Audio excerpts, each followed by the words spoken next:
ભાવનગરમાં મુસ્લિમ સમાજ દ્વારા રમઝાન ઈદની ધામધૂમપૂર્વક ઉજવણી કરવામાં આવી હતી। મસ્જિદોમાં ઈદની ખાસ નમાઝ અદા કરી હતી। રમઝાન ઈદે ભાવનગર શહેર તેમજ જિલ્લામાં ઉમંગભેર ઉજવણી કરવામાં આવી હતી। ભાવનગર શહેરના નવાપરા વિસ્તારમાં આવેલ મસ્જિદમાં ઈદની ખાસ નમાઝ અદા કરવામાં આવી હતી। આ અવસરે મુસ્લિમ સમાજ દ્વારા શહેરના નવાપરા ખાતે આવેલ ઈદગાહ મસ્જિદ ખાતે બહોળી સંખ્યામાં મુસ્લિમ બિરાદરો એકઠા થઈ ઈદની ખાસ નમાઝ અદા કરી હતી।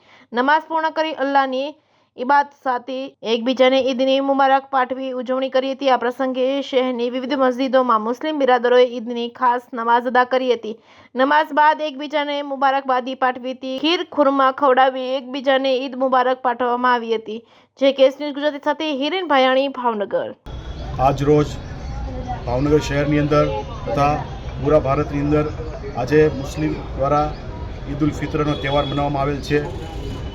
તે બાબતે આજે ભાવનગર શહેરની અંદર ઈદગાહમાં ભાવનગર શહેરના તમામ મુસલમાનો દ્વારા ઈદની નમાઝ પઢવામાં આવી અને હું ભાવનગર કસ્બા અંજુમન ઇસ્લામના પ્રમુખ તોફિક શેખ તરીકે સર્વે નગરજનોને ઈદ મુબારક પાઠવું છું અને તમામ સ્ટાફ તથા તમામ કર્મચારીઓ જે લોકોએ ઈદની નમાઝ માટે બંદોબસ્ત કરે, તમામ મેનેજમેન્ટ કરે, તેમનો અમે સરકારશ્રીનો પણ ખૂબ ખૂબ આભાર માનીએ છીએ।